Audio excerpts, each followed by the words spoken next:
We're kind of, at the hour, so if it's okay with you, we could maybe go ahead and get started. I'm in your hands, Nathan. Go ahead. All right. Awesome. Well, welcome everyone. My name is Nathan Silverstein. I'm the founder and president of the Polish Club at the University of Texas at Austin. Today's event is being hosted by the Polish Club at UT, a registered student organization. This is not an event sponsored by the University of Texas at Austin. The views expressed today are of the invited guest speaker and do not represent the views of the student organization, the university, or its officers. This event is being recorded and will be posted on the Polish Club's website, where we have a virtual library with recordings of all our past guest speakers. I'd like to thank our co-sponsors, UT Center for Russian, East European, and Eurasian Studies, the Center for European Studies, Texas Global, Liberal Arts Honors, the Department of Government, the Department of International Relations and Government, and the Strauss Center for International Security and Law. I'm excited to introduce today's speaker, Ambassador Stephen Mull. Ambassador Mull was born in Reading, Pennsylvania.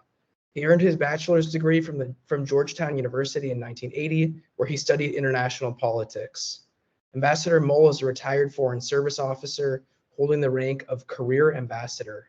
He held many prestigious positions over his nearly 40-year career.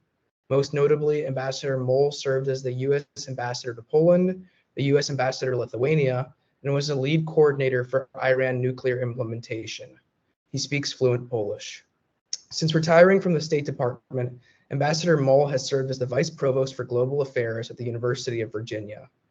For the first 10 minutes of today's event, Ambassador Mull will deliver introductory remarks about the U.S.-Poland special friendship. He will then take moderated audience Q&A for the final 45 minutes of the meeting. It is my honor to now welcome a great American leader, Ambassador Stephen Mull. Well, Nathan, thank you very much for that very generous introduction. And thank you so much for the invitation to be with all of you today.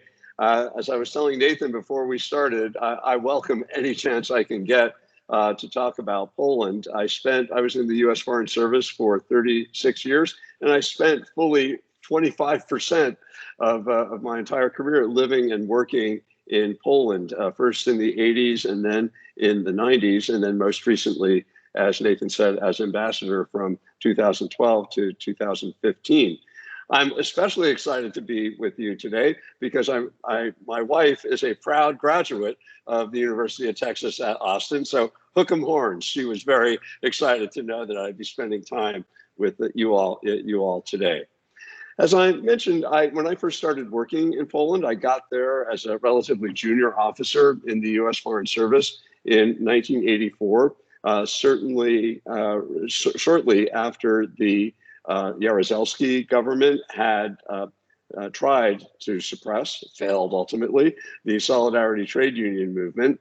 And one of my jobs as a political officer in the relatively small embassy we had there at the time was to develop contacts with the democratic opposition in Poland and report back to Washington whether the spirit of democracy that Solidarity Trade Union movement symbolized would recover in years. So I had an incredibly challenging portfolio working in communist Poland, but I got to know some real heroes of the democracy movement, people who later went on to actually govern Poland when I came back in future years. But we didn't expect that it would happen so quickly at the time.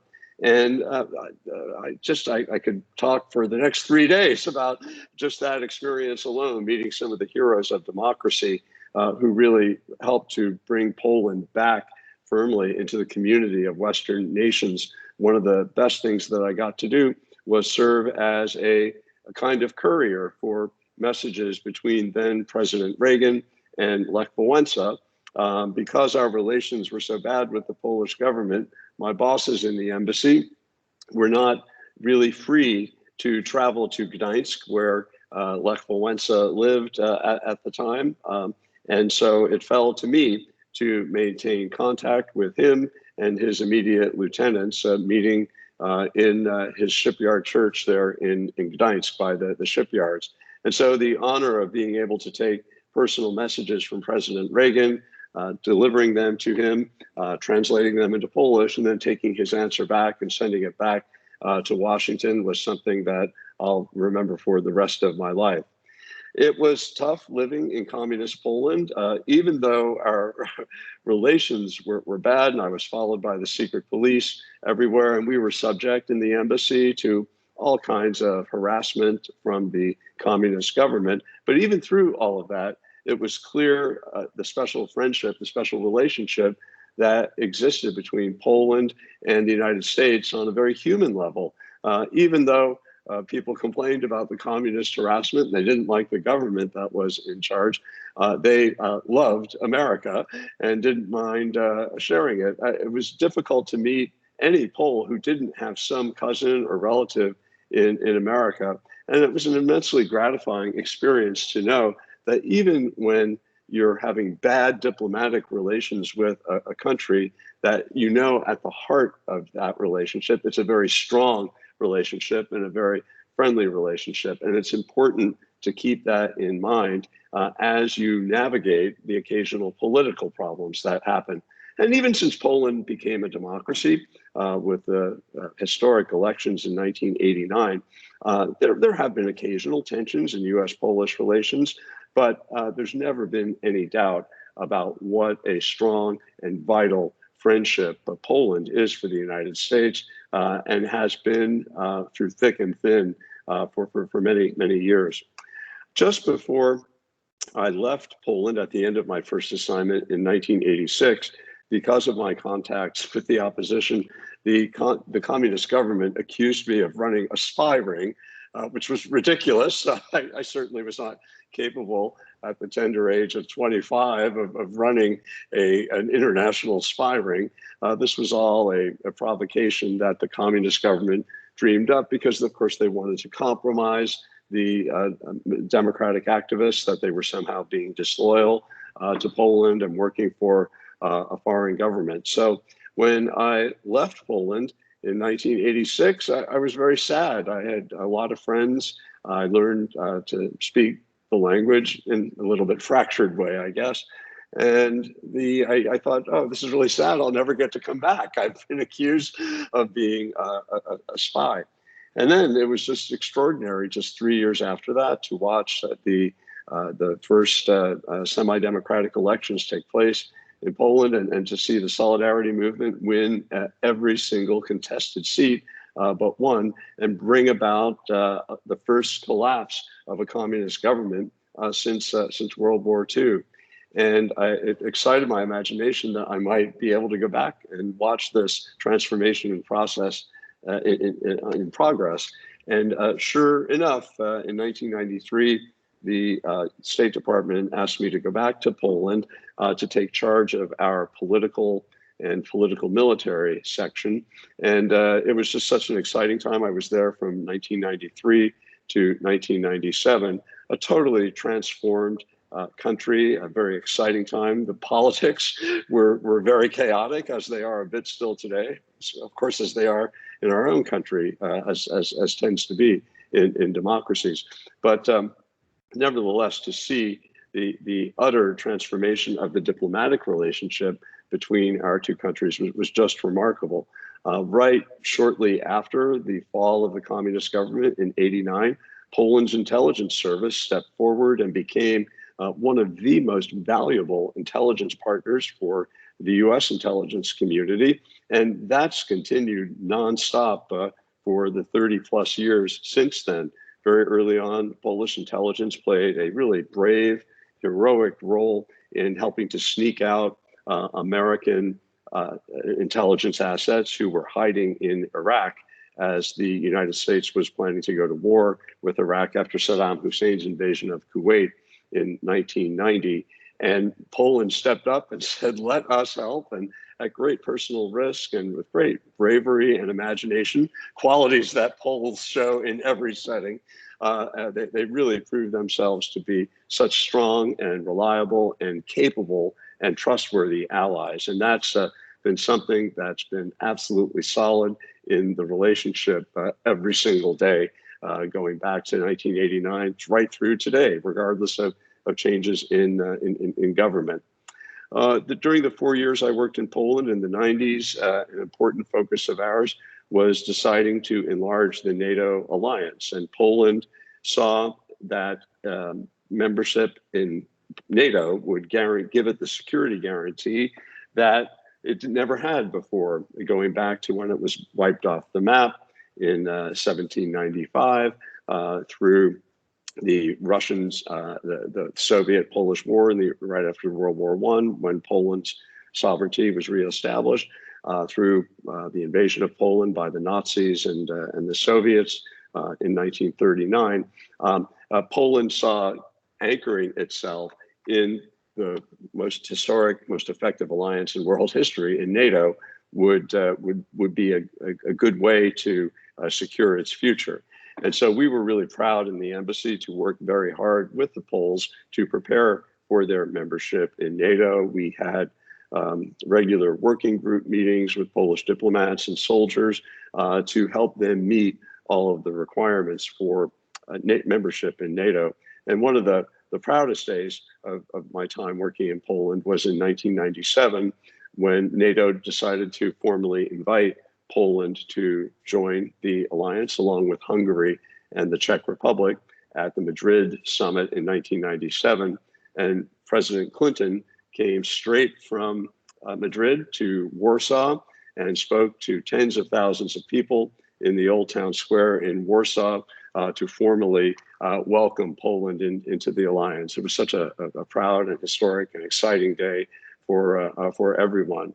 So I left Poland then. I thought, well, I'll probably never get to go back. What a shame. I loved it. But 15 years later, Secretary Clinton, with whom I was working at the time, asked if I would be willing to go back to Poland a third time to represent the United States as ambassador there.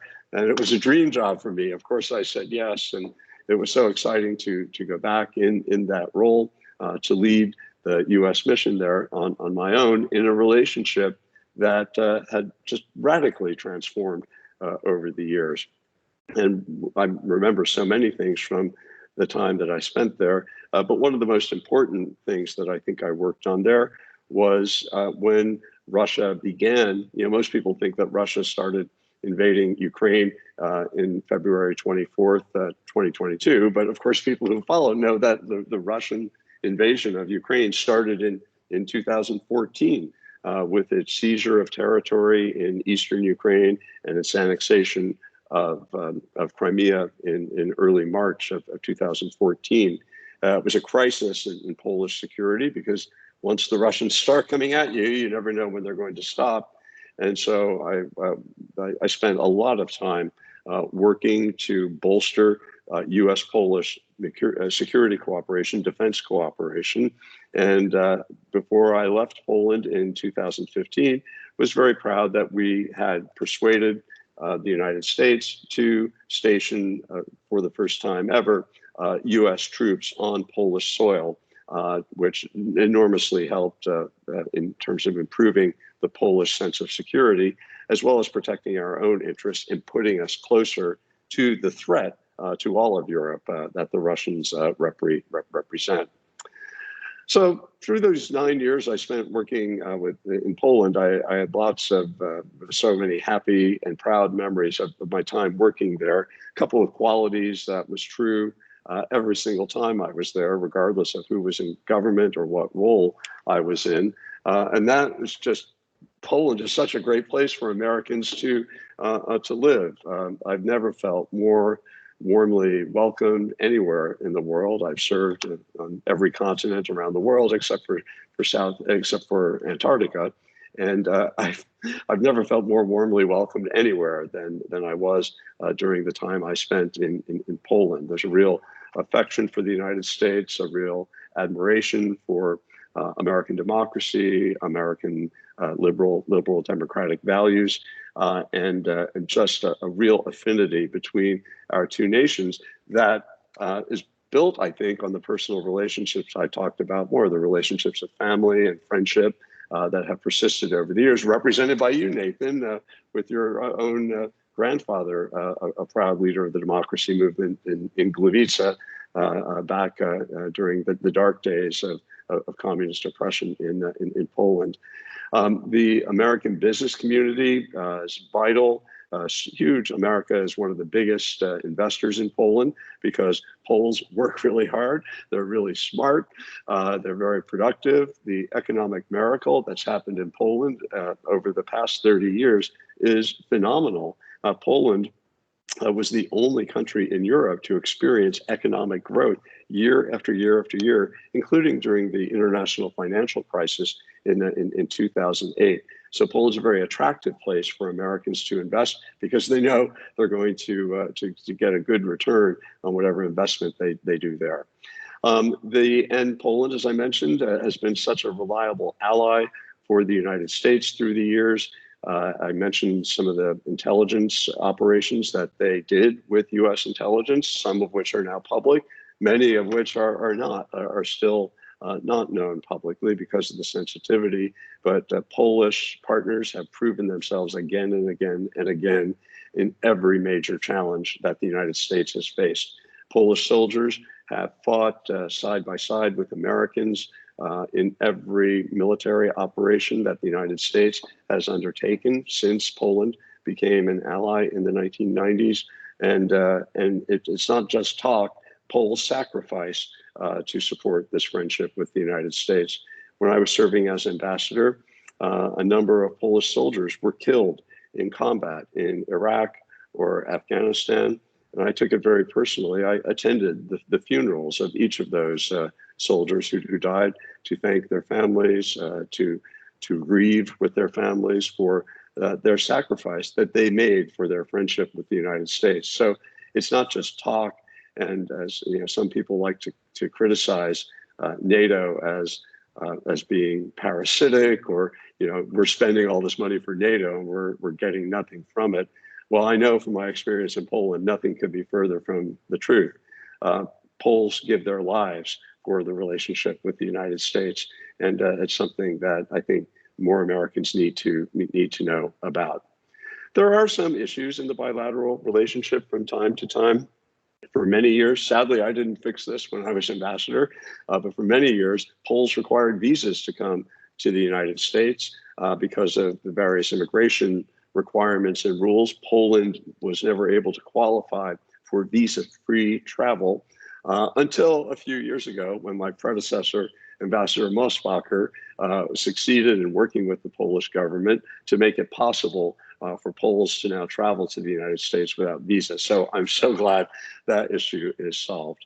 There are a number of legacy issues going back to the Second World War.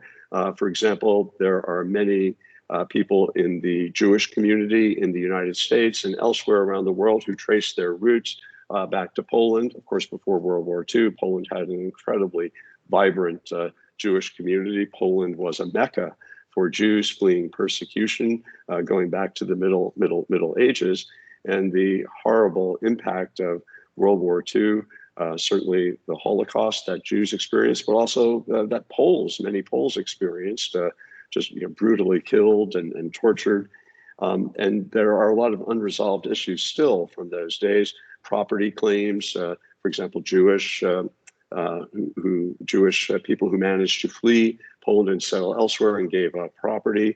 They believe that many of them live in the United States, and they believe that they've not been fully compensated for the property that they lost. So that remains an issue. It's a very difficult issue, and one that I'm very sensitive to the interests of both sides. In recent years, since 2015, the previous government in Poland, Prawo i Sprawiedliwość, the peace government, engaged in a number of practices that a lot of Poland's friends in the United States found concerning, whether it concerned rule of law, the independence of the judiciary, freedom of the press, rights, sexual minorities, women's rights, and other things. These were active issues and concerns of successive American governments. But like with every good friendship, as like what we have in the Poles, we were honest about our concerns. We tried to raise them behind the scenes and to work with our Polish partners, respecting their views, but also expressing our concerns.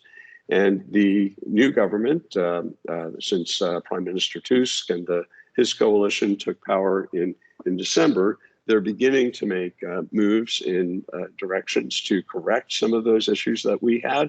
It's not easy for them either. Sometimes when governments break rules of democracy in bringing about policies they want, it's kind of hard to undo those things without sometimes skirting some of the rules as well. So I admire the job that the Tusk government is trying to do, but there's some risks for them too. But if I've learned one thing about Poles over the years, it's that they're in every beating Polish heart.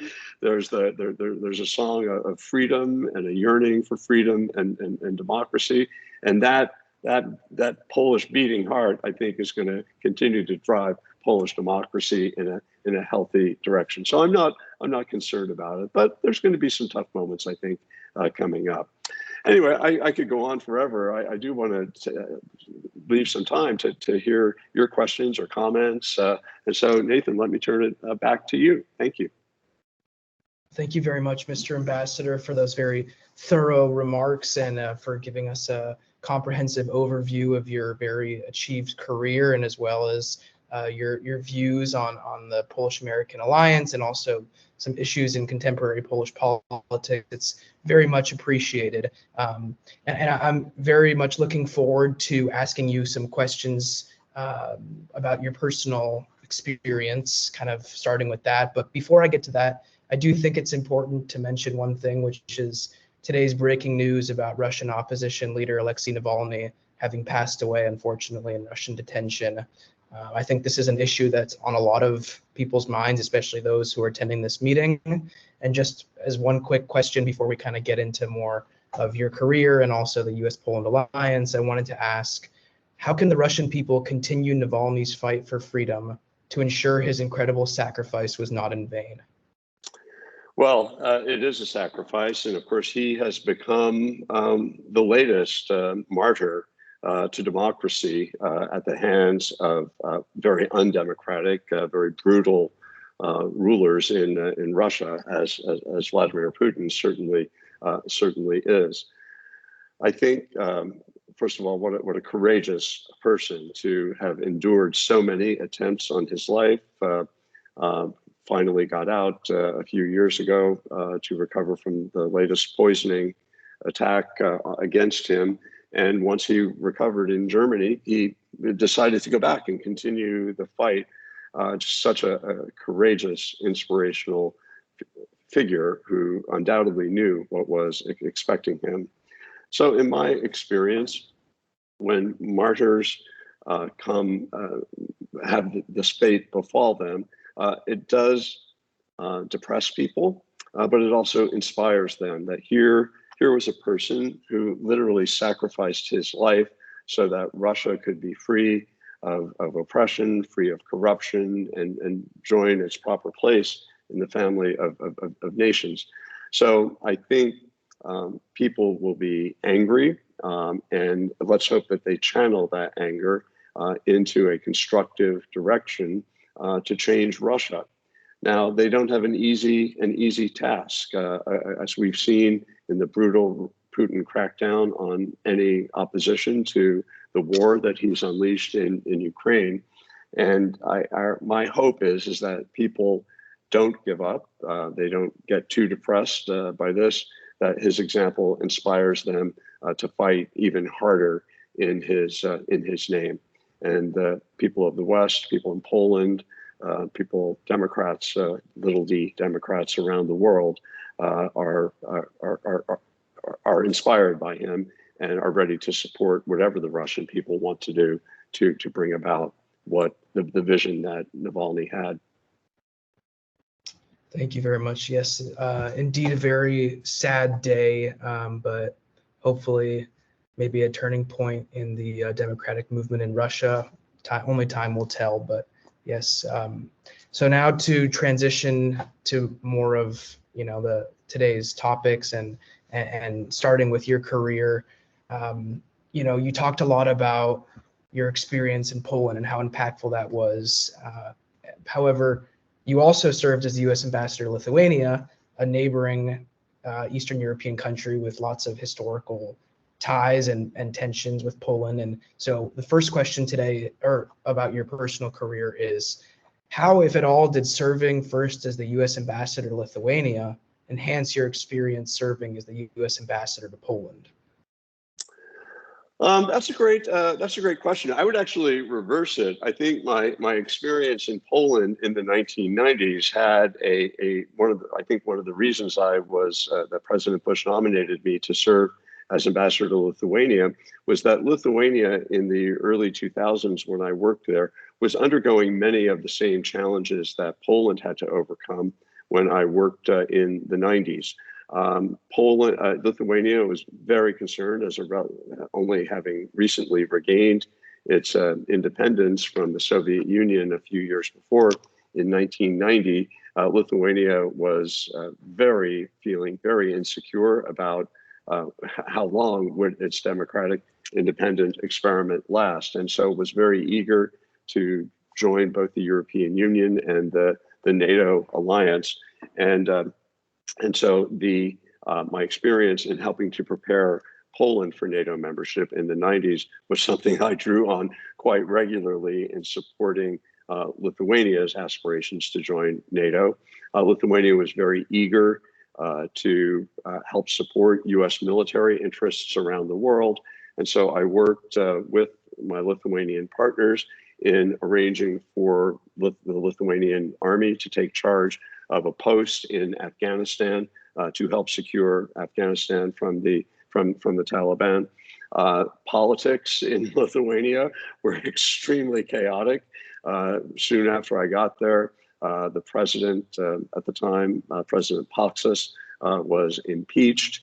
There was enormous pressure from different Lithuanian political groups, as there had been in Poland in the 1990s, for the United States to pick a side and promote one internal political outcome or another. And I learned my lesson quite well in Poland that once a country is a democracy, it's up to the people to decide who their government is. And then it's our job as an ally, as a partner, as a friend, to work with whichever government the people elect.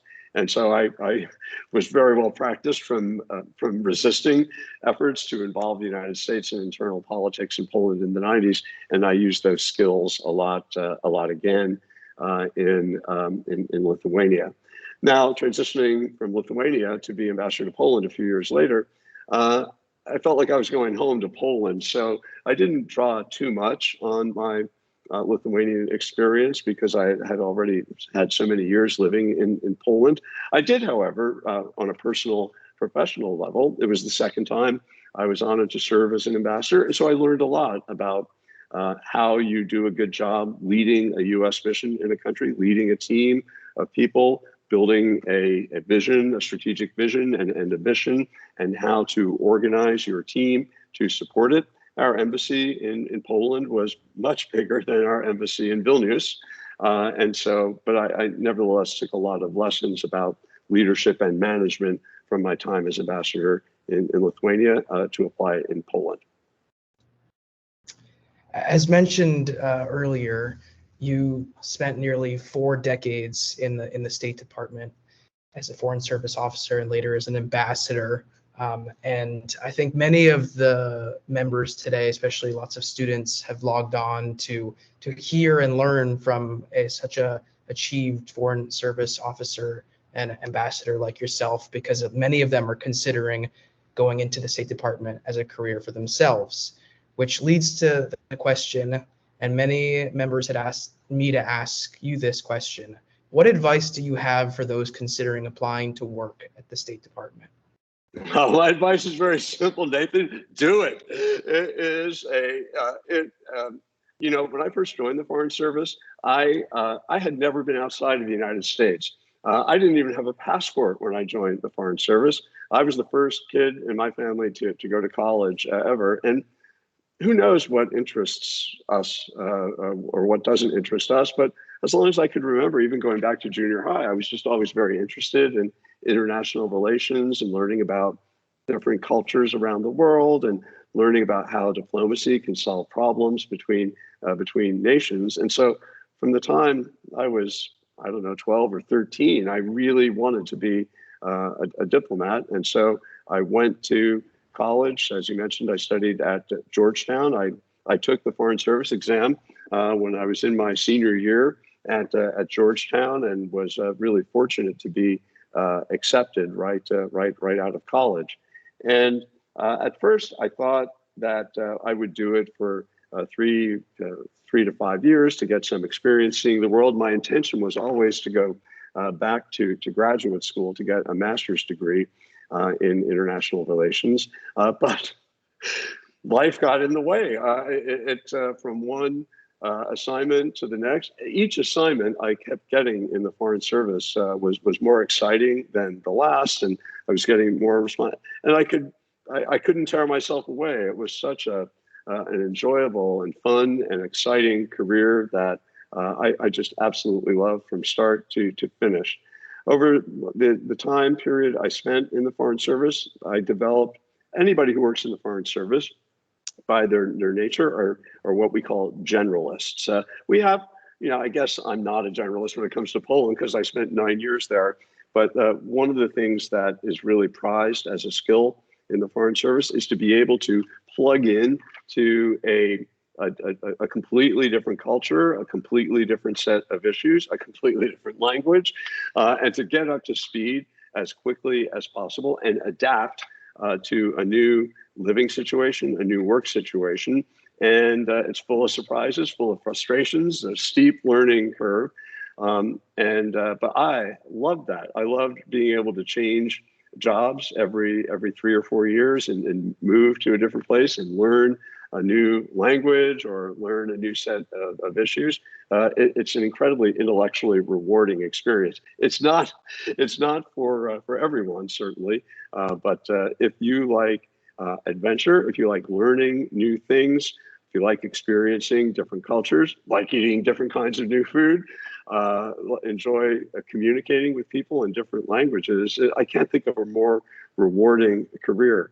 Over the course of my time in the Foreign Service, I think I got to meet 14 or 15 winners of the Nobel Peace Prize, whether it's hosting President Obama when he came to Poland in 2014, or meeting Nelson Mandela when I worked in South Africa right after he got out of prison, meeting some of the heroes of the Indonesian democracy movement. I worked in Indonesia shortly after its transition to democracy. These are memories I'll carry with me for the rest of my life. You, in the Foreign Service, you're in the front row of history. You're part of making history, bringing Poland into NATO or Lithuania into NATO, or helping to pave the way for the deployment of U.S. troops to Polish soil to help Poland feel more secure. These are important, consequential things that not many people get to do in life. So I strongly, if you're at all interested in any of this, you lose nothing by taking the test. It's free. It's hard, it's not everybody gets in, but take it twice, take it 3 times if you want to get in, and each time you'll do better. And so I can't be more enthusiastic in encouraging people watching to pursue that career. Thank you very much, Mr. Ambassador. I think that those who were maybe on the fence, or even those who were strongly considering joining the State Department, will be even more excited and motivated about doing so after hearing that from you. So thank you.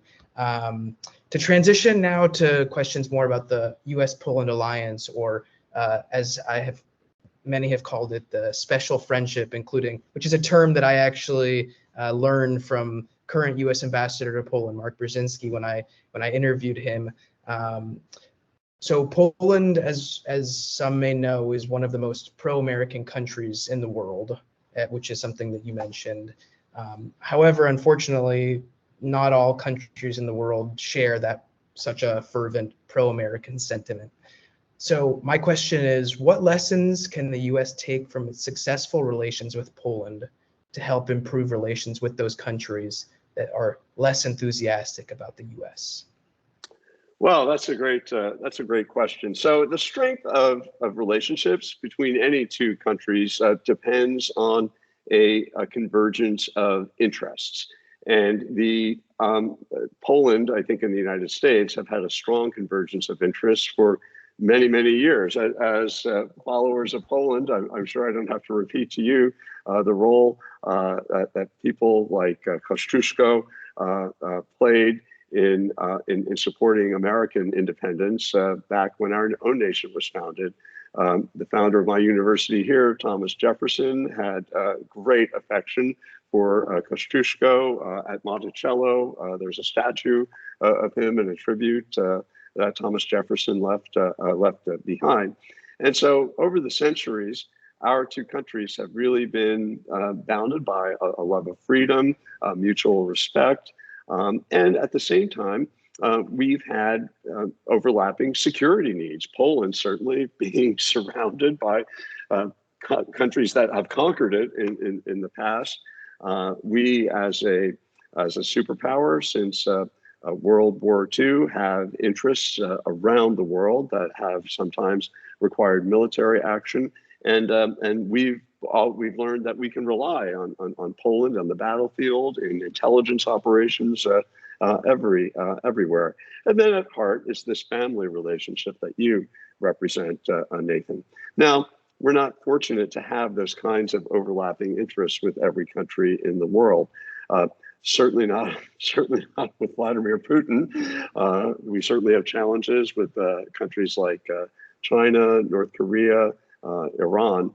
So, you know, we're not going to flip a switch and turn North Korea into Poland for the United States. Certainly not anytime in my lifetime. But the secret of diplomacy is, for those of us who work as career diplomats, our job is to find, even in countries that seem to hate us, any pair of countries in the world is always going to have some interests in common. We're all human beings, so we all need to eat, right? We all love our kids. We all hope for a better future for our kids. And so any two countries is going to have interests in common. And so the key to building a relationship with a country, to make it more like the relationship we have in Poland, is to find where those interests are and to make progress on them. And again, you're not going to transform adversarial relationships overnight, but you can at least reduce the chances that they'll end in conflict. You'd mentioned at the beginning, one of my last jobs in the State Department was implementing the nuclear deal that the Obama administration negotiated with Iran and the Russians, Chinese, and some European partners. And when I first had to sit down to meet with my Iranian counterpart to go over how we were going to implement this deal, I was nervous as hell. I had never met an Iranian in my life, diplomat before. We weren't allowed to have any contact with them.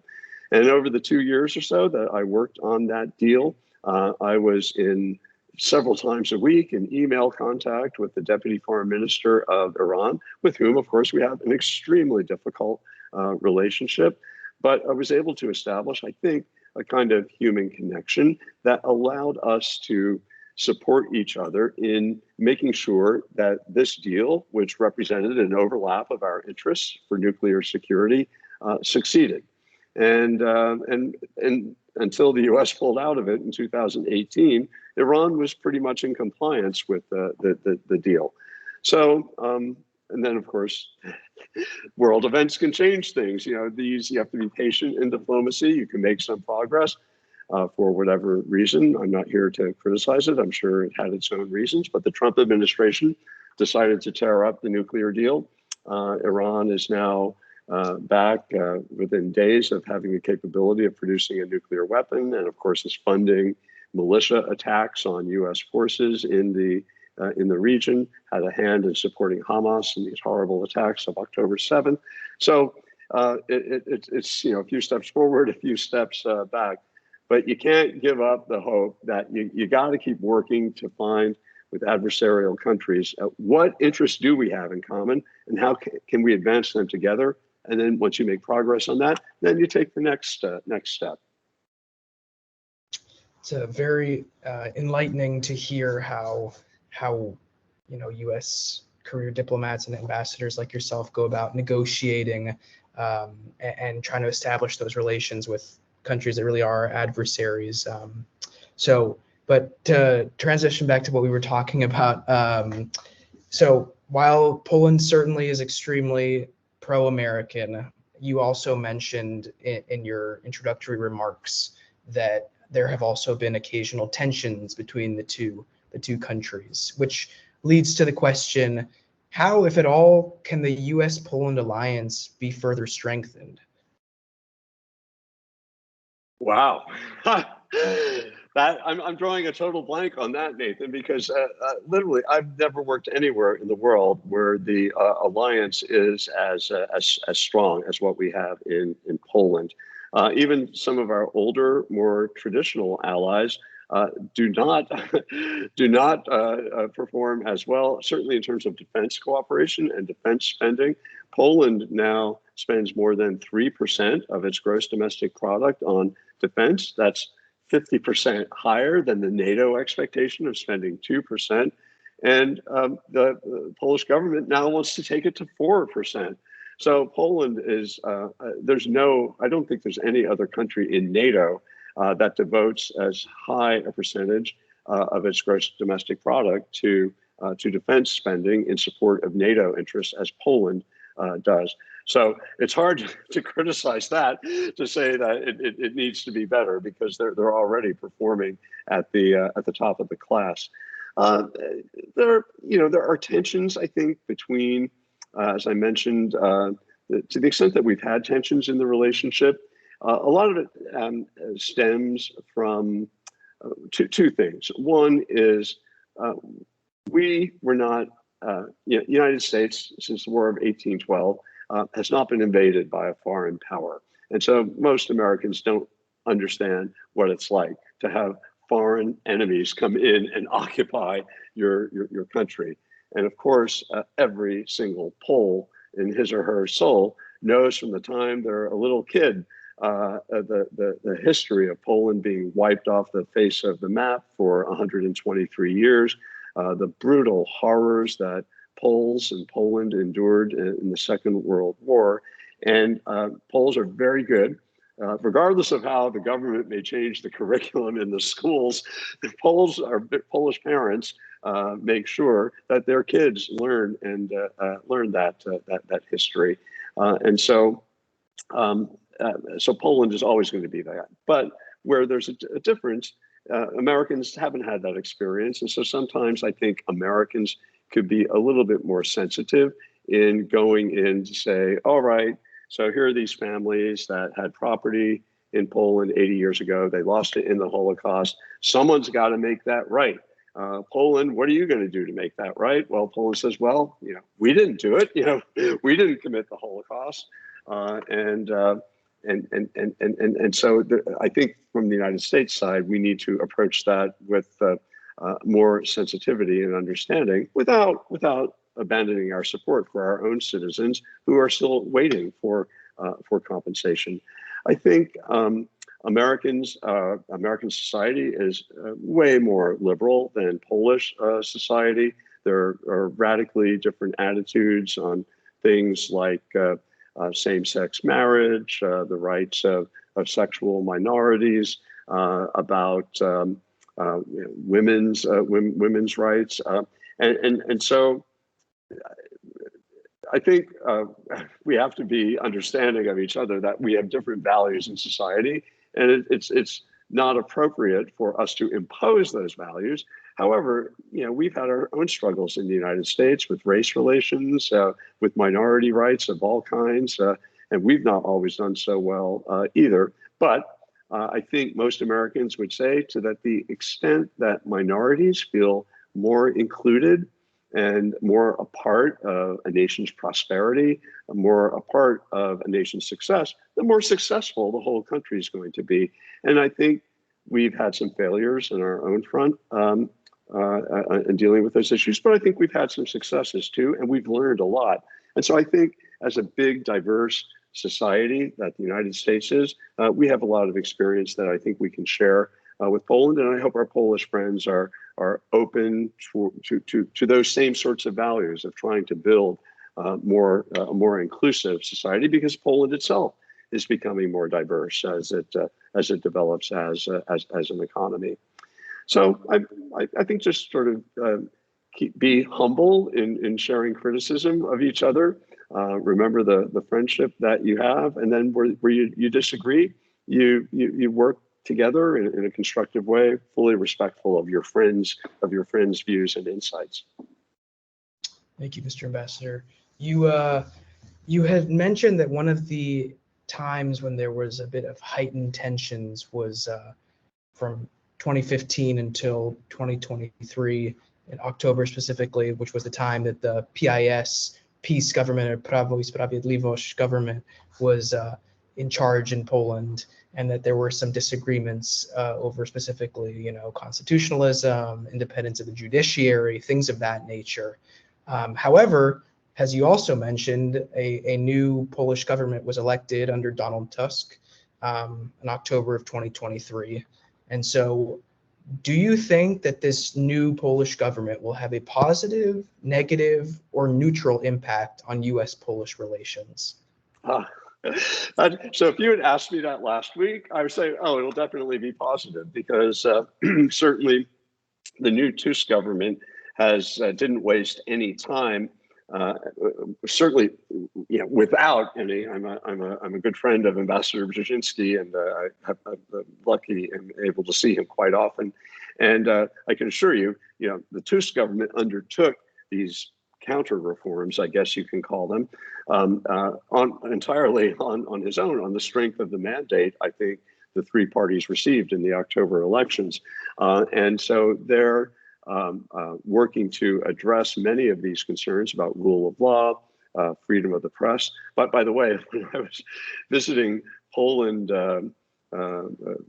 during the peace government years, especially over the past couple of years, and I would turn on state TV, it was shocking. It had more of a propagandistic flavor than even during communist times in the 1980s.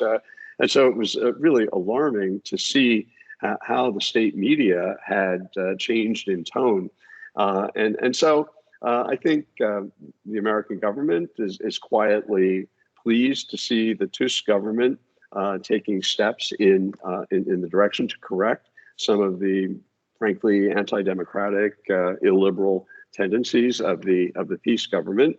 But if the Tusk government starts breaking rules of its own in doing that, that will probably raise some concerns. So we'll see. I think on balance, things will be better. Now, the reason I said I would have answered differently last week than this week, I was a little shocked to see Prime Minister Tusk issue a pretty harsh criticism of American Republicans who are opposing continuing U.S. assistance to Ukraine, which is kind of unusual for the prime minister of an allied country to take on and openly oppose. In fact, at one point he said, "Shame on you! Ronald Reagan would be spinning in his grave if he knew what you Republicans were doing. Shame on you!"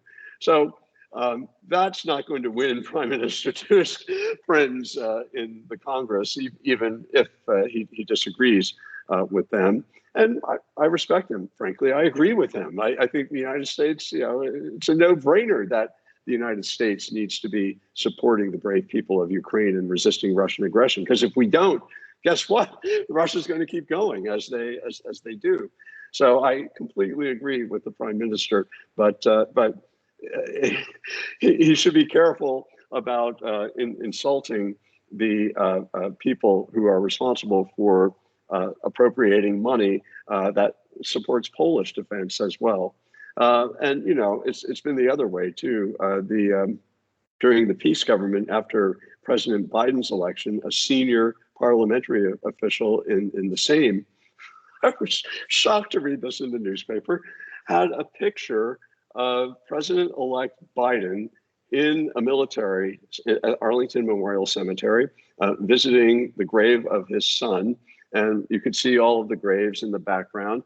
And this peace member of parliament tweeted out a photo of that and said, "Here is Joe Biden thanking all of his voters in the stolen election." I was just like, it was just shocking that that any political leader in Poland would so harshly criticize the next. So harshly insult the next president of the United States. First of all, Joe Biden has been a lifelong defender of Poland. One of the great experiences I had when I was serving as ambassador, I was in Washington around the time that Russia annexed Crimea, and I was in the vice president's office meeting with his senior staff, and they said, "What should the United States do to reassure Poland?" I said, "Well, be great if the vice president could visit Poland." And they said, "Oh, well, we'll suggest it to him." That night, they called me at my hotel and said, "Guess what? Vice President Biden's going to Poland tomorrow. He likes your suggestion. Can you please go with him on Air Force Two?" And I was like, "Sure, that'd be great." So the next day, I went out to Joint Base Andrews and got on the plane with him, flew with him to Poland, and briefed him. And his affection and admiration for Poland is so strong and heartfelt. And to see people insulting him was just shocking. So that's a real risk in the relationship when people let domestic political passions take control, and then they start jeopardizing these really important strategic relationships like what the United States and Poland had.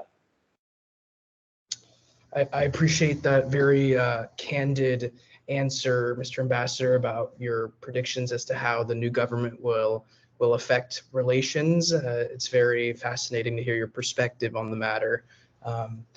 Now to transition to something that you've mentioned a lot, and that's a very important issue, and is NATO. And it's hard to discuss Poland without discussing NATO, especially given the fact that NATO is an extremely salient issue just within the last few days.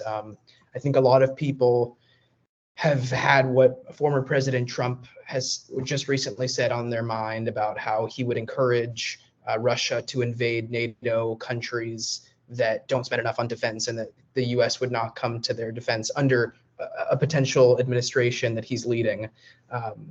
And I think that has concerned a lot of people, especially members of the club, given their connections to Poland. So the question is, how can the U.S. make its NATO allies contribute more to defense without straining relations with those countries?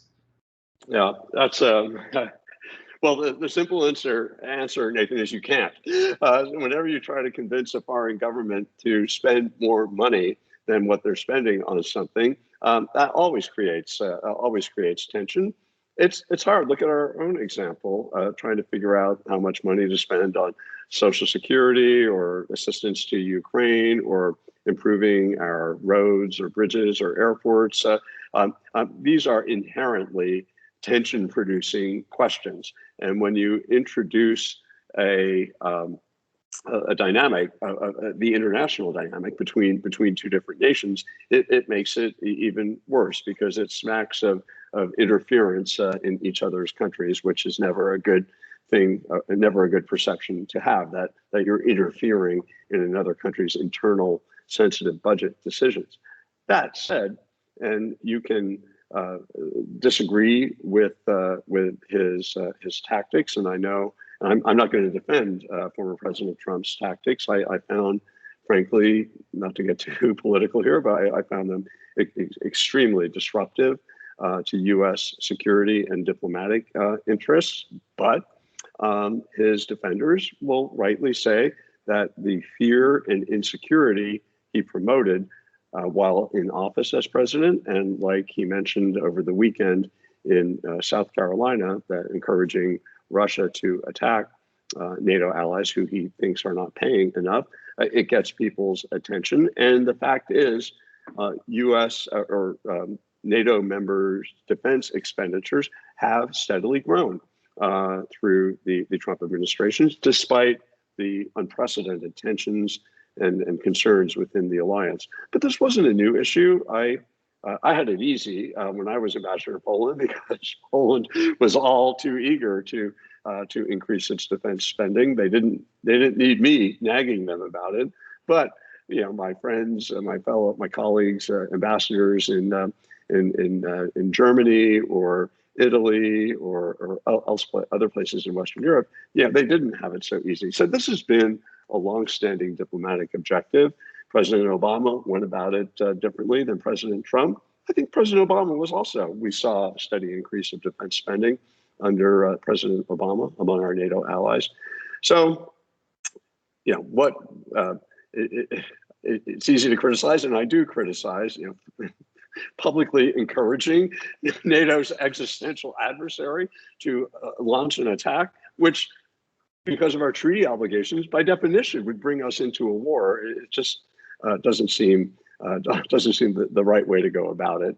And the defense spending is better. So I think we'll continue to keep pressure on. I just hope that we don't put so much pressure on that people begin to lose faith in the security guarantee of the United States, because that in the end is going to hurt us and our own security interests. Absolutely. And as we hear this type of sort of isolationist, but also sort of inflammatory rhetoric from people like former President Trump, who very well may be elected to be the next president of America, then and also as the U.S. is shifting its strategic, geopolitical and military focus to combating China, how can the American people ensure that Central and Eastern European security remains a priority for the U.S.? Mm-hmm. Well, it's a good question, but I wouldn't worry too much about it. I remember going back after the end of the Cold War, Soviet Union collapsed, beginning in the Clinton administration, people began to say, now this is the time. Europe is fixed. It's going to be whole, free, democratic. Let's have a great business relationship with them. But now the real future challenge to the United States lies in Asia. We need to reorient our focus to Asia to deal with the looming security and economic challenges that we faced in the Asia Pacific region. So that's been the goal of every American administration since the early 1990s. But guess what? Europe doesn't go away so easily. And Europe is far and away the most important region for American security, for American interests, whether it's economic security. It's the home of our biggest, most successful alliance in the history of the world, frankly, and it can't be ignored. It's similar to the Middle East. People are saying, okay, the Middle East is kind of fixed. The National Security Advisor, Jake Sullivan, a month before the Hamas attack on October 7th, was saying, okay, the Middle East has been really peaceful and calm. Now we can get moving to Asia. The Biden administration or the Trump, or going back to the Obama administration, they talked about a pivot to Asia. Let's get away from these issues. But these issues, it's like in The Godfather, the mafia. Just when you thought you were out, you get pulled back in, and that's certainly happened with the latest wave of aggression that Russia's unleashed against Ukraine. It remains a vital interest for the United States to make sure that democracies are protected and succeed in Europe, and the threat to them is not going away. It's getting worse. So we're a big power. We have global interests. We need to stay focused on them and engage throughout the world. And so paying more attention to China, rightfully so, doesn't mean we're forgetting about Europe. And we haven't forgotten about Europe. In fact, as we confront the challenges that stem from a competition with China, Europe is emerging as an incredibly important partner in managing it. So I wouldn't worry so much about it. Right. Well, that's very comforting to hear, especially for someone like myself who has extremely close ties to Poland, and also somebody who cares a lot about American security. So I'm very happy to hear that.